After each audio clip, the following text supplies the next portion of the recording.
All right. Welcome to Two Bid SoCon. We're testing out a little live here, so we'll see what we're able to do here if it works or not. But welcome to Two Bid SoCon on the most regular your phone. All right. On the most regular SoCon Saturday ever. I'm Jack Gold, joined as always by Matt St. Charles. Matt, how are you doing? I'm great. I just rotted in my chair for what seems like 8 hours and watched the most fun league in America. It was awesome. Yeah, typical league. So let's start here. Am I a prophet? That's what the people are saying. The people. The people. Who are the people? I couldn't tell you, but they are saying that I may or may not have said that we inch closer every day to the Citadel versus the Mercer in SoCon in Asheville for the SoCon championship. I may or may not have said that, and they may or may not have both knocked off the number 2 teams in the SoCon today. The most normal SoCon result ever. It's getting ridiculous at this point, and that's why I've been kind of picking with our picks, taking just that's not really the favorite or who I want to pick every time, but I'm like, it just feels like it's going to happen. Now I haven't moved to like you did earlier in the year when you took VMI to win back-to-back days. I'm pretty sure I'm not at that level of delusion yet, but go ahead. I picked them once, and I learned my lesson, and I never. Oh, I thought you picked them twice. No, because I picked them against I picked them when they got Mercer at home, and then they got beat, and then they got the Citadel like shortly after that at home. And I was like, no, there's no way they're going to win. And then they did. Yeah. So normal SoCon stuff. It is. It's just how it goes. So let's talk about Asheville. Oh, Lord. Today is so telling on what Asheville is going to be. It's going to make no sense. I'm so excited, honestly. I feel like I was thinking this earlier today. When is the last time that it's been this up in the air in the SoCon? Like, not to say that it hasn't been up in the air in years past. Like, I mean, it's been Chattanooga and Furman 2 years ago when Chattanooga won it all. Last year, you could reasonably say Furman, UNCG, Samford. But at the same time, there was always kind of an alpha dog in those years. And Samford is to a point. But we just watched Samford lose to, the number 8 team in the conference the other day. And legitimately, there's the top 5, I think Samford, Chattanooga, UNCG, Furman, Western Carolina, all of them could win it. You could, I'd go into a coma and wake up and you could tell me, hey, Western Carolina got the auto bid to the tournament. Oh, and I would not be surprised at all. And I could be convinced on Wofford. I could be convinced on the Wofford offense getting going. Now, Mercer, maybe Jalen McCurry just is God himself on Mercer and carries them to a SoCon title. I don't see that happening. And then ETSU with their offense, I don't see it happening either. But the Citadel too, Mercer, the Citadel, and ETSU, one of those teams is going to knock somebody off. I feel pretty confident about that. And that's the beauty of the SoCon this year. The league that, remember earlier in the year, we said wasn't very good. That's what the people were saying, is that the league wasn't very good. And I think it was just that as a whole, it's just a very good league this year. Yeah. One thing you really got to take into account is this year, especially, is, who could get injured at the wrong time, right? Like, Jermaine Marshall's missed a lot of time this year. Achor's dealing with that foot injury now. Foster's missed time. Pegues has missed time. Bonham's missed time. So and Mikal Brown-Jones has too. So, like, if you get caught with, one of your guys down in Asheville, it could be a short trip for you. Yeah, that's about the truth. I'm super excited. Let's get into the action that happened today. Where do you want to start? Do you want to start with the Citadel or with Mercer? I want to start with Mercer probably, just because that game was cracking me Mercer up. I did not expect that. Handled UNCG today. That makes them 2-0 on the year against UNCG, correct? Mm-hmm. Who would have thought? 2-0 in the year against UNCG, 86-72 at home, the big time home environment in Macon, Georgia, over there at Mercer. They had the little kids screaming at every free throw, just hurts your ears scream. They had something going on every time, but that was the fans, and it worked. Big finish from Jalen McCreary. Just buckets. Jake Davis with a big first half, 21 points. I don't know what to say. Robbie Carmody returned to glory after being not that awesome all year since the beginning of the year. I don't know what to tell you. I spent last episode talking about how they weren't that bad. Maybe they're good. Maybe I'll move them up to good. I don't know. We may have a discussion. I'll let you talk. What were your thoughts on that one? Yeah, this was an ugly one for UNC Greensboro, just because you watched Chattanooga lose earlier today, and it was right there in your grasp. You could have made that separation the rest of the way for second place, and you weren't able to get it done.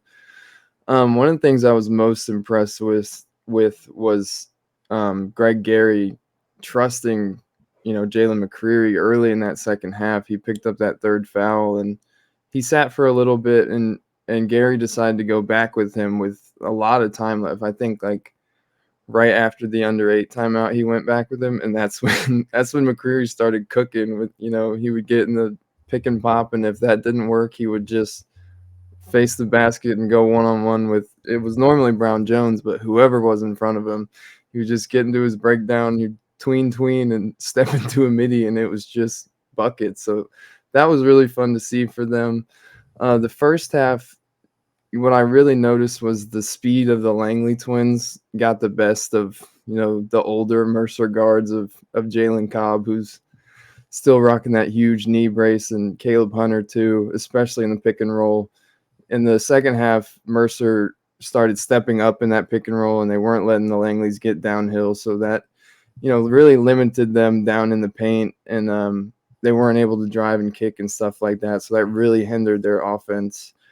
As much as I just credited Greg Gary, it's hard to, wonder if they could be better throughout this season, because his rotations haven't always made sense. Like Robbie Carmody was good early, and his minutes have fluctuated. And I don't really understand why, unless he's dealing with some unknown injury. And then McCreary came off the bench for half the year. I don't understand what's happening. We never understood that. So if Carmody and McCreary and other guys like that can win whatever this game of musical chairs is for minutes with Greg Gary and get significant time in Asheville, they could pick up a win or two for sure. Yeah, McCreary, shout out Jalen McCreary for moving off the I'm a hater of him list from early in the year. He's on the Russell Jones Jr. arc. He playing good ball. I don't know. I think I just got annoyed that everything he did was with his left hand. He almost hit a right hand layup today. He got fouled, missed it. And it was his whole career, it's just at Mercer has just been like lefty hooks, lefty mid ranges. Obviously he's going to shoot with his left hand, but it's been so simple, and I just felt like it was so empty. Now, as I'm watching him, I'm starting to think like this dude could be good on a good team. I always thought he would be good, but not like the best player. But I don't know. He had 19 today in 18 minutes dealing with that foul trouble.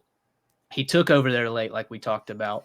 He's so much more athletic than everyone. There's just not guys out there out-athleting him. I don't know, dude. I think Greg Gary, and this could be another topic for another day, like he may have bought himself another year with how they're finishing right now. But at the same time, the performance lately from the team as a whole is like, how did it take this long? How did it take this long to figure out that these guys are good, who you need to play? I'm just so confused by them as a whole. Then secondly, I'll go to UNCG. What did we talk about the other day? Just not being other guys on that team. Mm-hmm. Mikal Brown-Jones didn't have a great game. Keyshawn Langley had 18, but really felt like late. Not efficient. He kind of put up some stats there late.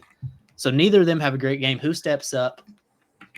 Jordan Saizono, if you want to say, but at the same time, he had one possession where he just like looked off one of the Langley bros and just like drove into traffic and handed the ball. Like, he's not going to put up 12 on 4 or 5 mini games.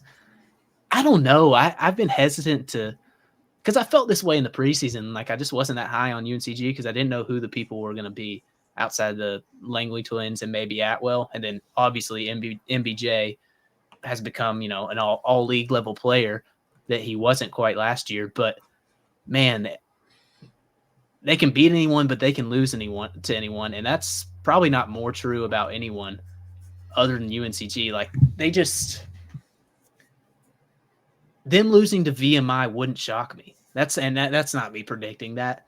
But I'm saying, if MBJ and Keyshawn Langley don't score big and Donovan Atwell doesn't hit 5-6 threes, they have nothing. And at the same time, those guys are so good that there's games where all three of them are going to click and they're going to beat, the best teams in the league. But man, they don't inspire confidence for me. It's just hard for me to get behind them as a team that's going to win 3-4 games, or I guess three games in Asheville, because I don't know that they can all do it for 3 straight games, because I don't know that they're going to get any help.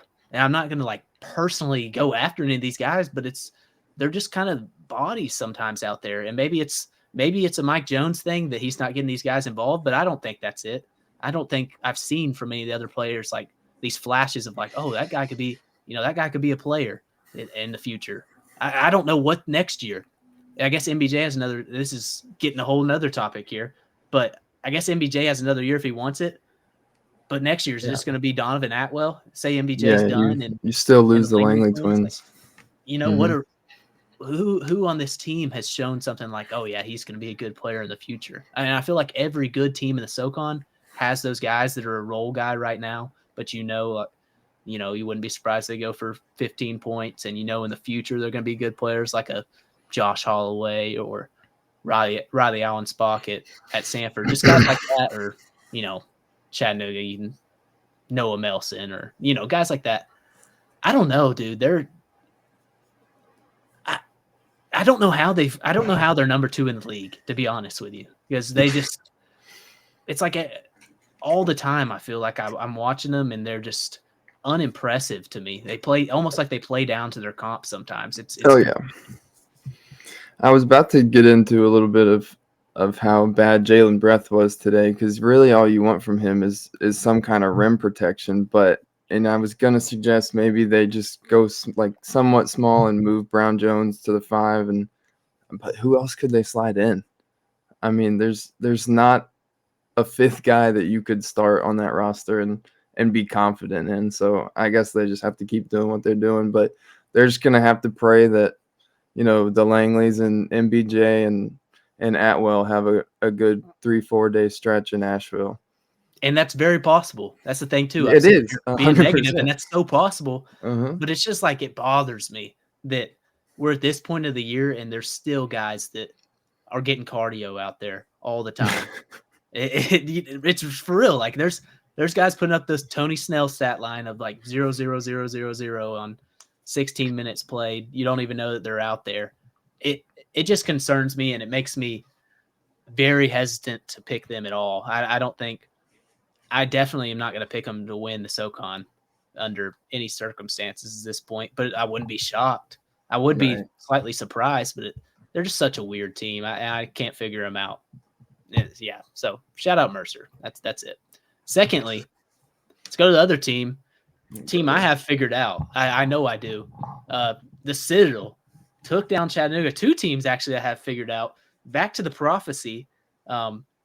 We talked last episode of 2 Bid SoCon. Chattanooga's biggest problem, felt like they always went on droughts. Evan Maya, his website, I think it's evanmaya.com, confirmed it with Chattanooga being second in the SoCon, and really first if VMI doesn't totally count, if we're being honest. It's just they've got 1 D1 win. Really the first like relevant team in the SoCon in kill shots, and all the other good teams are lower and lower, and that's kill shots conceded per game. How did they lose today? The Citadel 14-0 run to end the game. They had a 10-0 run to start the game, actually, where they were up, I think, 10-5, and just like that, it's 16-10 the Citadel. Just those droughts are so brutal, and again, makes it hard for me to pick them because they just randomly do it. And granted, Trey Bonham was hurt today. I mean, he didn't play a ton, and he missed a ton of bunnies. I do think his ankle, he was moving mostly fine, but there's times with your lift and stuff, especially when you're dealing with injury like that you miss bunnies. He really did today. I thought he missed a ton of layups where he's kind of a tough shot maker a lot of times. That's what makes him so great. But yeah, they're confusing. And then on the other side, the Citadel, I've got them figured out. I talked about Quentin Malora-Brown today. He's my favorite glue guy in the SoCon. He should win an award, glue guy of the year. He's just so solid every single night. And he was the same thing at Vanderbilt before Jerry Stackhouse ran him off for no reason. Shout out Jerry. But he did the same thing there, and he's really producing exactly the same at the Citadel. That dude's just a good player. But speaking on the Citadel as a whole, I think that's just what they are. We talked about how they're not that deep, but they're just a team full of good players, good glue guys.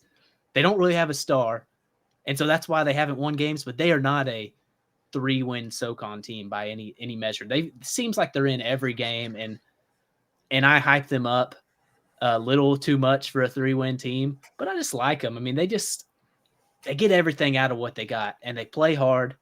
And I mean, maybe like today, maybe it went, Massendur straight forearm to Trey Bonham. Trey Bonham getting up with his fist balled like they were going to fight. They are super physical, but that's their identity. They're going to guard. They're going to be super physical, and they're going to be physical on offense too. And it's going to lead to really good defense, pretty bad offense. That's why they lose a lot of games, but they don't have a whole lot of choices.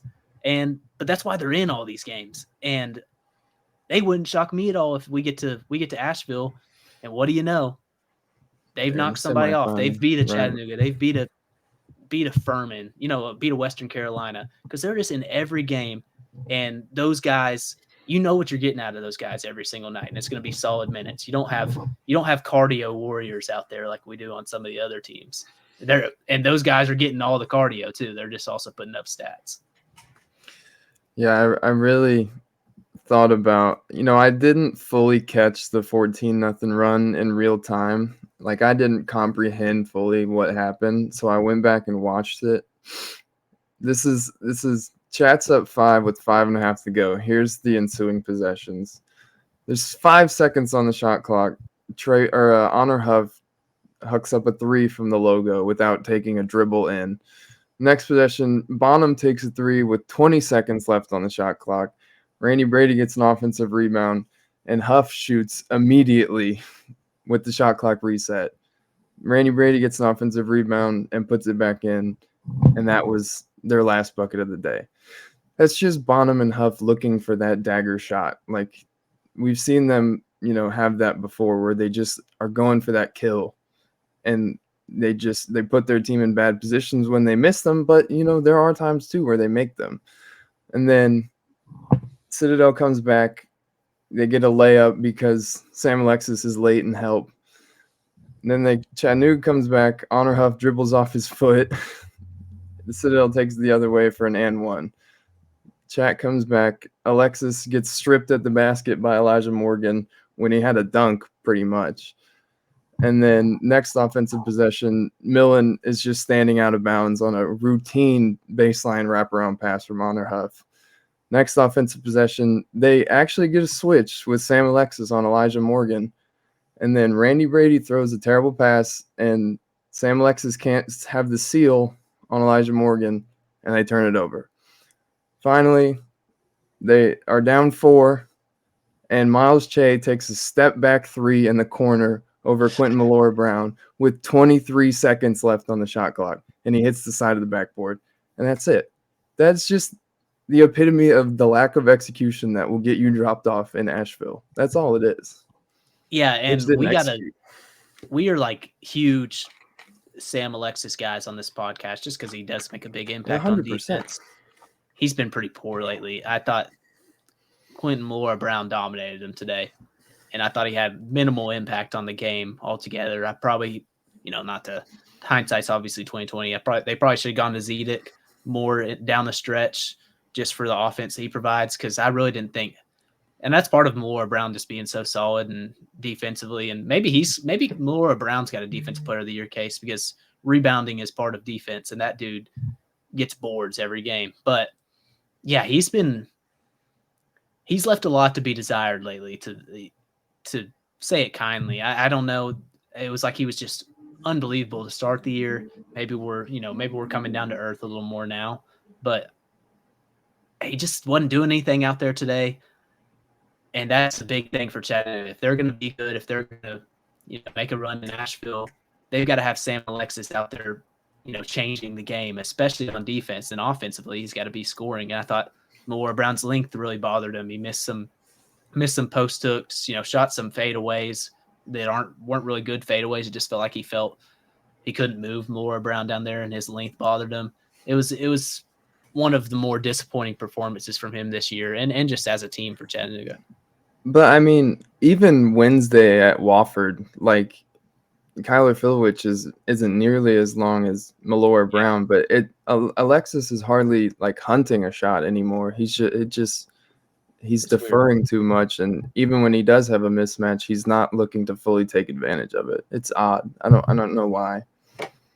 Yeah, definitely. And I also want to say, I know you said something about you put something out about Honor Huff. I thought his performance wasn't all that inspiring today. I don't know if it is just he needs to play with full confidence and just shoot it every time, and that's kind of how he's played recently, and that's why he's been so hot. And so maybe that's just something you're going to live and die with Chattanooga, with Dan Earl. He says Honor, shoot it every time.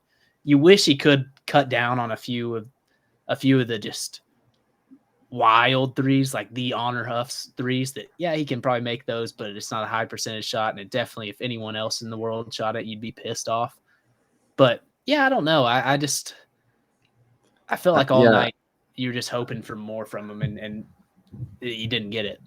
I tweeted that after the signature Honor Huff pump fake, one dribble to the right, pull up three that he cashed. I tweeted that, and then he didn't do much the rest of the way. So I feel like maybe I jinxed him. 20 on 19 shots today. Not a great stat line. 5 of 13 from three. Maybe I'm wrong here. I mean, because I do think he's been unreal lately. So it is a little nitpicky for me to even be saying this right now. But I did think he didn't have it. And just the team in general. I almost said the whole team sucked. They kind of did. It just wasn't a good performance from anyone. Maybe Tyler Millen, he had some little stretches there, but at the same time, he doesn't have a ton of responsibility to be like a guy who's going to truly change the game out there. He's just going to be a really good connector. Yeah, it's so interesting that I talked a little about Miles Che's, well, I guess, lack of shot selection on Wednesday, and then all of a sudden he comes in the fourth quarter and takes a step back three from the corner. Like, he's not taking open ones. I didn't really understand that one in the slightest. Player.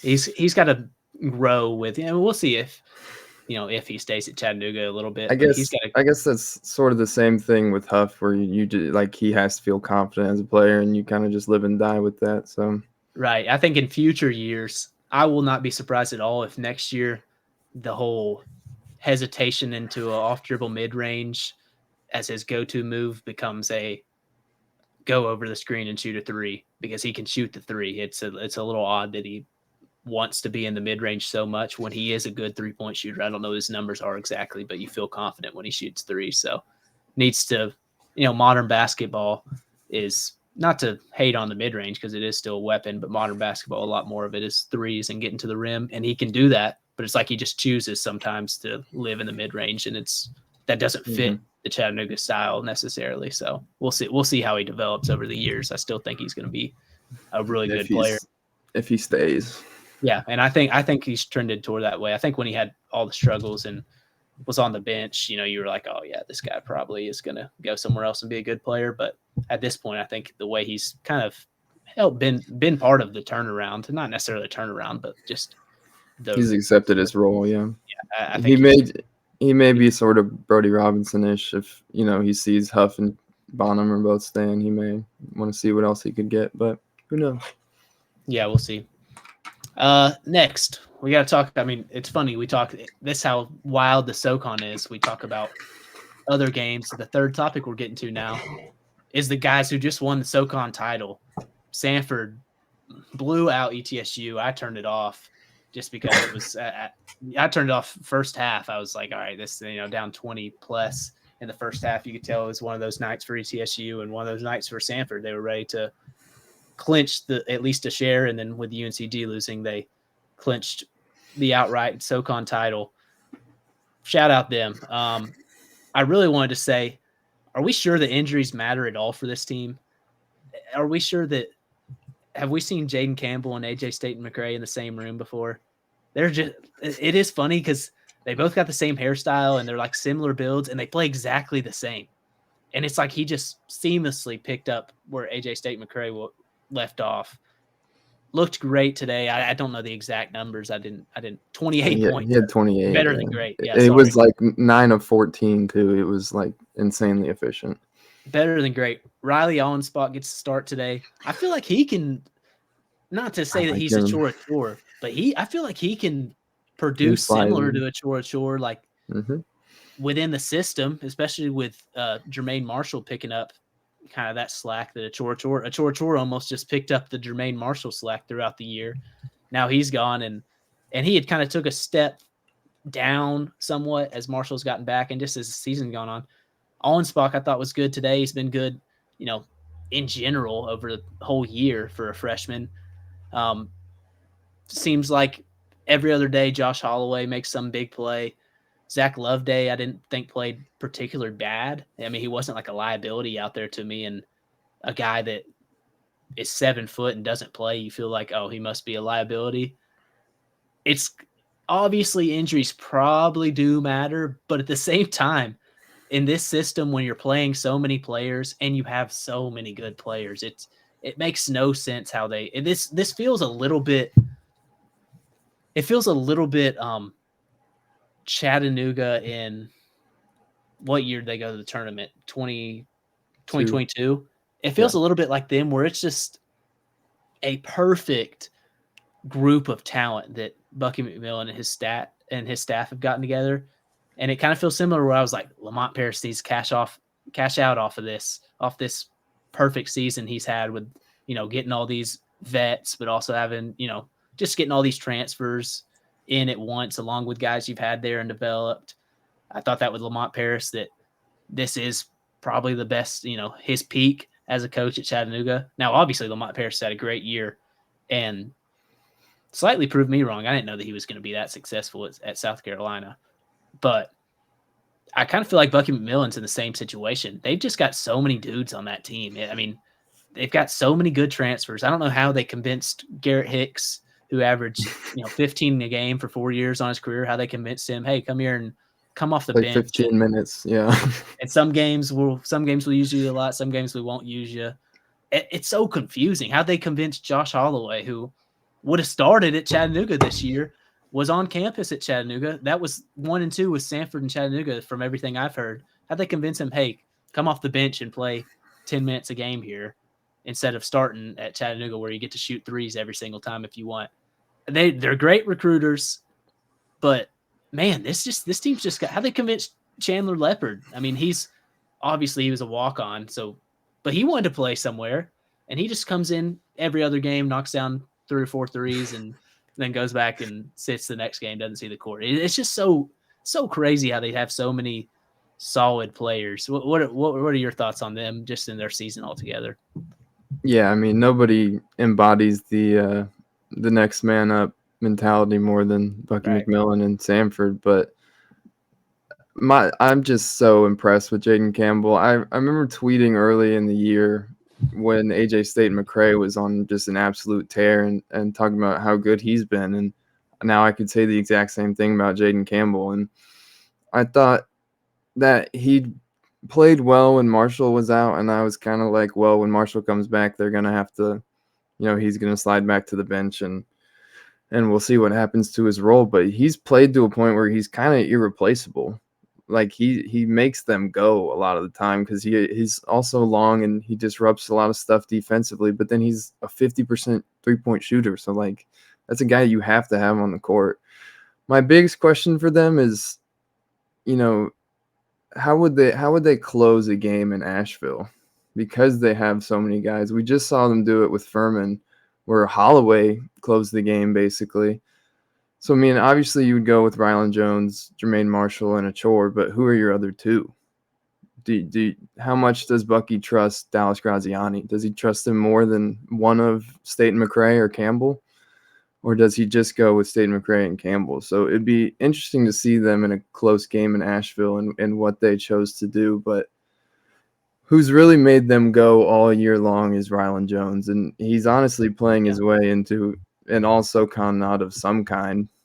He's definitely he's definitely made our 1R made up newcomer of the year award. I mean, he's running away with that. There's nobody else in contention.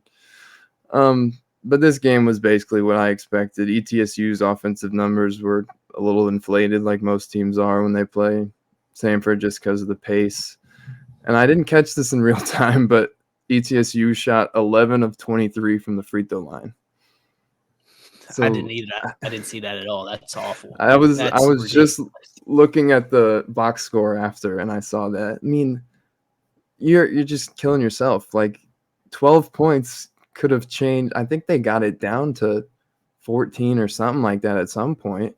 12 points is going to change how the whole rest of the 8-10 minutes of the game plays out. So kind of just kicked themselves in the butt today.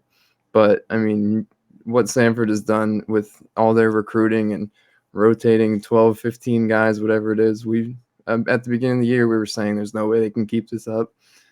They've kept it up, and now they're the number one seed heading into Asheville. Right, and I'll give some ETSU positivity here, and I've done it the past few episodes. Jaden Parker, also defensive player of the year case. He's almost the opposite of Sam Alexis, where we kind of seen Sam Alexis burst onto the scene where he was awesome, and not that he's a bad player now. He's still a good player, but he's definitely chilled out a little bit, his impact, whereas Jaden Parker, I feel like, has really came on here. I know I saw ETSU guy tweet out he's like third all-time season blocks or something like that, or blocks in the season. So he's been great, and shout out him. I'm really impressed with him, and he's just a sophomore, I think, this year. I think he played last year at North Florida. So really good big. They've got, they're set up with him and Jaden Seymour next year. We'll see who else they can, fill in the cracks with. I'll also say we got some questions. Go ahead. They'll certainly be good defensively. They need to recruit some shooters of some kind. But, I mean, those two, like, Seymour can always guard your best wing, and Parker can guard whoever inside. So if they can add some kind of offensive punch, they could be good next year. Imagine if they had kept Jordan King from last year. Jordan King has been getting buckets at Richmond. He was like either the biggest bucket of all time, was going to go like 20 for 20 for 200 points, or he was going to go like 4 for 30 for 10 points last year. But he was awesome, and he's really been lighting it up at Richmond. Shout out him. We got some questions about Samford specifically from Colin Reese. We'll start first with taking a step back, looking at Samford. Can this team realistically win a game in the tournament if they were to make it there? And I'm assuming he's talking about the NCAA tournament. And that I'm almost use that as a topic. That's the biggest question with Bucky McMillan, with Samford, to me, is sure this style of play has gotten the three. It's going to be the third highest. They've got 3 of the highest win totals in Samford history. Samford doesn't have some rich basketball history. And Bucky McMillan has made them where they're a perennial one of the best teams in the SoCon. But you can also look at it and say that style of play has not won in the postseason at all. I mean, they lose to a 7 seed last year. They lost the year before. And Loki, a cringe moment, in the press conference afterwards, he was saying something like, "We'll be back here next year and we'll win." And then they lose first round. It's like, oh, that hurts. But that's a valid criticism of the play style in general. And then when there's some evidence to back it up where they haven't won, and last year they were awesome, and it's crazy that team didn't, they lost first round. And part of it was running into, Jake Stevens being awesome. Logan Dye got hurt in that game. Quez Glover got hurt, but Quez Glover was never really Quez Glover last year. But at the same time, Jermaine Marshall had 28 or something points. Unbelievable performance. One of the best performances I've ever seen live, and they still lost. But that's the biggest that's the biggest criticism of any sort of play style like that, where you're shooting quick, you're pressing, you just want to speed the game up big time. People will always say that doesn't win in the postseason, and it hasn't. And so we'll see this year. I think they have so much talent that it makes sense that they can easily win the SoCon tournament. Wouldn't surprise anyone, obviously. But we get to the NCAA tournament, you get against guys that are going to be way better athletes. And then, not that Samford has awesome athletes, but if you get against Samford, would probably be like a 12 seed. They say a Kentucky will probably be a 5 seed. Can you imagine Kentucky athletes playing against that press? I mean, they're just going to throw down every single possession or shoot wide open threes every possession. I don't know that in the tournament that they don't have to adjust their play style a little bit. And not to say that you're not going to press all the time, but maybe they've got to win a slowed down game, and they have won some slowed down games, but they're going to have to play that type of basketball when you get to the tournament. And they're talented enough that I think they can, but at the same time, I don't know if it's I don't know how to explain it. I feel like they're just so much more talented than everyone else so far this year, and it won't be the case in the NCAA tournament. Maybe this is me just being devil's advocate, looking at it a little more negatively just because the question was asked, because I have said in the past, nobody wants to see Samford in the tournament. And I still think that's the case. I mean, this is a really good team, but what are your thoughts on their chances and their tournament chances in both the SoCon and the NCAA? Yeah, it's not that out of pocket to say that it's not likely that they would win a game in the NCAA tournament, because if they get the bid, they're going to be a 12-13 seed, like you said, so they're not going to be favored. But I think it's a good point that they haven't done it yet, because you could make the argument that, like, the team last year with Logan Dye and Quez Glover and all those guys was maybe better than this team and maybe more suited to win in the postseason than this team is, just because, I mean, they played this style last year, but they've really ramped it up this year in terms of who's playing a great amount of minutes. So I think it would depend. They're one of our teams that we think could win the league, and obviously we have to put together a good 3 days in Asheville, but it's going to depend on who they play if they get the bid. Because, like, we watched Fairleigh Dickinson last year get Purdue, and the styles were just so contrasting that they pulled it off. And same type of thing, yeah. Purdue's a bad example because they beat Samford pretty good at the beginning of the year. But if they somehow get a team that is dependent on a big like like Purdue is, Fairleigh Dickinson just went 5 guards and they made Zach Edey guard one of them. So, like, if they get a team where the styles are contrasting enough and they shoot well from the field, like, they can theoretically beat someone. I don't know that I see it, because even getting out of the SoCon is going to be hard. Yeah, I agree. I'm interested to see it. The second question was about Bob Richey versus Bucky McMillan. Who gets more wins next 5 years? And I feel pretty good about this. I think it's Bob Richey. I think Bob Richey, I hate it for him a little bit. He's so been waiting for the right job. He wanted the South Carolina job. They gave it to Lamont Paris over him. He wants that Clemson job if that comes open. From everything I've heard, I think he just wants to stay in that kind of area, and he wants to go to a good school. Like, I don't think Bob Richey's going to take a job at Vanderbilt that seems to be a dumpster fire if they eventually move on from Jerry Stackhouse. I don't know that he'll maybe he'll go to Ohio State because they have been good in the past, but I think he's been waiting on the right job. And this year, dealing with all the injuries they've dealt with, it's kind of been where it's almost been a dream year this year for Samford. Actually, it was a dream year last year for Furman. It felt like they were the team of destiny last year. Feels a little bit like Samford is, not quite as much as it did with Furman. But it feels like it's been the opposite of that this year, where they're just everything goes wrong. Alex Williams gets hurt, he gets suspended. JP McGee's gets hurt. Marcus Foster gets hurt. They've had no continuity in with this team, and I feel like that's hurt him a little bit, his reputation, because this Samford or this Furman team, it probably will be one of my favorites to win it in the tournament, just because of the personnel they have and the play style they have. They can win slow games. They run great half court stuff. I feel like every single offseason, that's when the let's post half court sets and stuff. That's where that Twitter goes off, and I see so much Furman stuff. I really like him as a team. I like Bob Richey as a coach, and I think his play style wins when you're not incredibly talented. It when his development of players, I like him a lot for a high major job, just because of the player development they've had. JP McGee's started as a role guy in a small role, has now blossomed into a probably first team all SoCon level player. Marcus Foster, been a role guy, continually blossomed. Alex Williams the same way.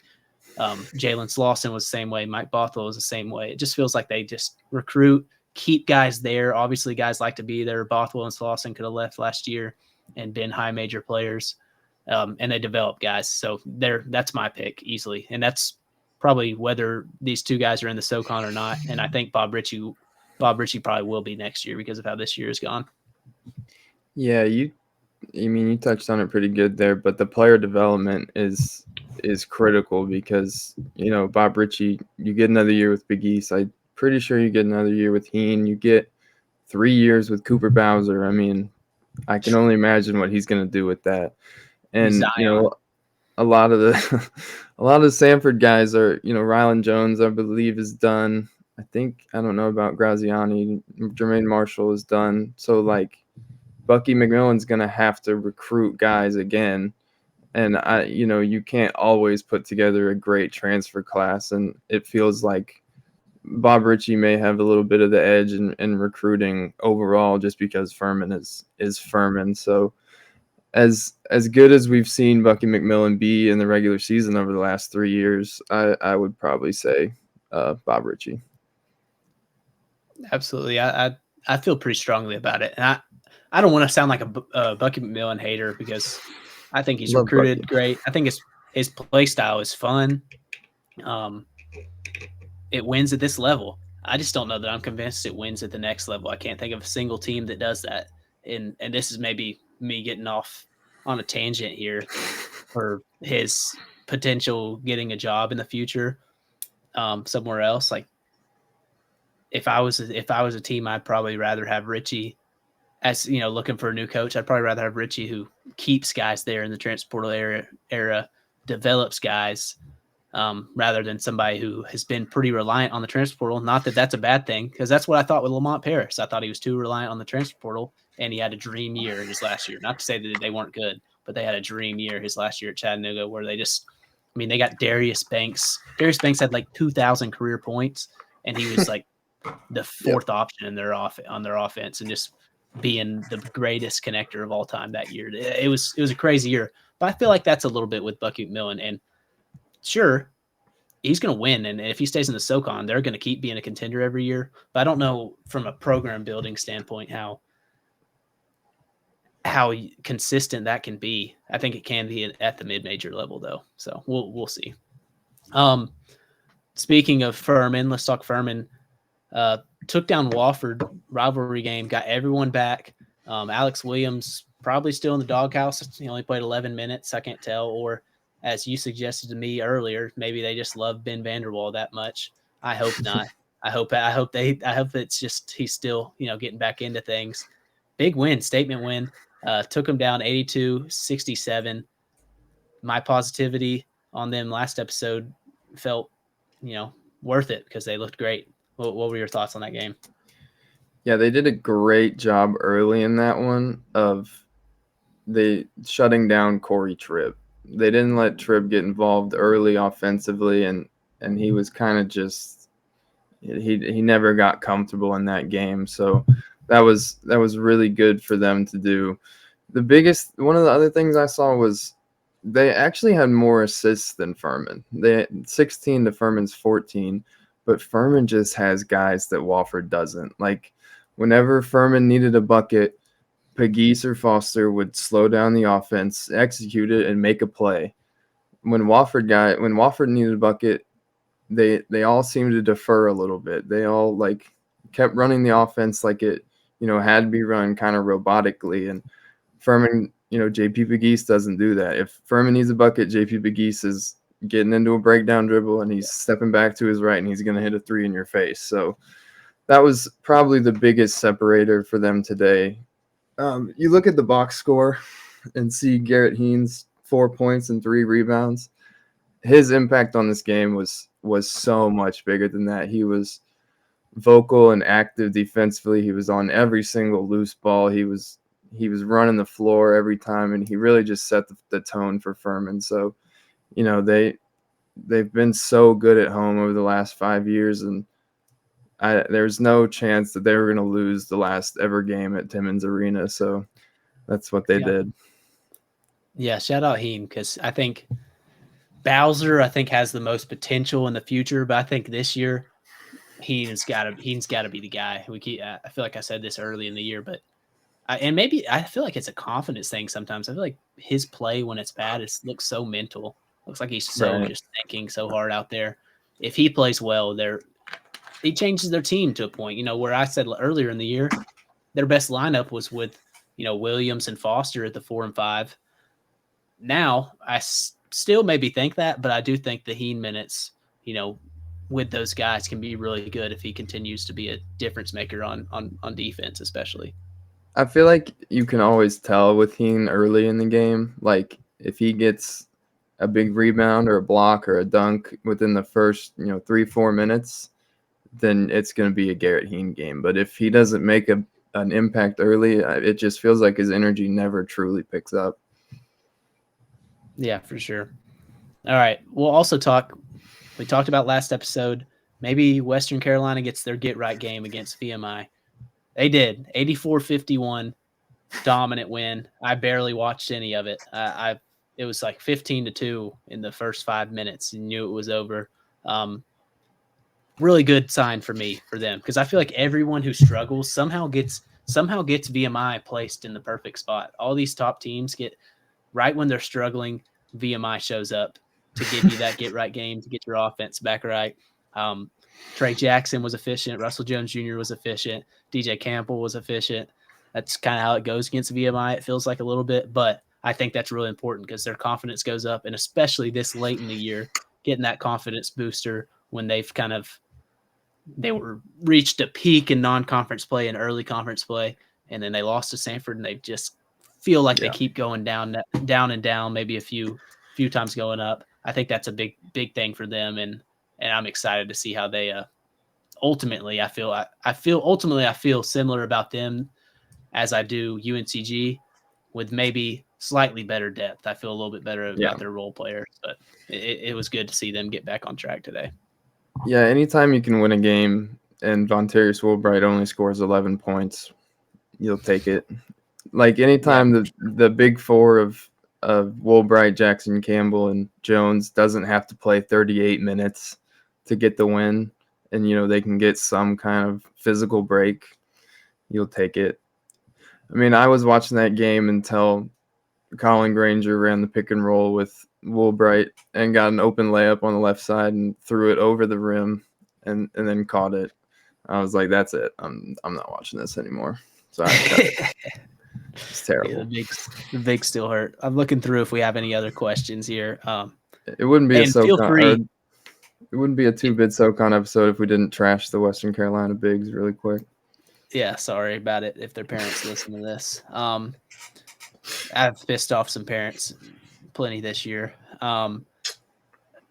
Real quick, want to talk about – well, actually, let me say this too. We're going to do – when we're getting media credentials most likely to the SoCon tournament. We talked about that. We're going to do something similar to this. I'm still trying to figure out how to get the YouTube live streamed.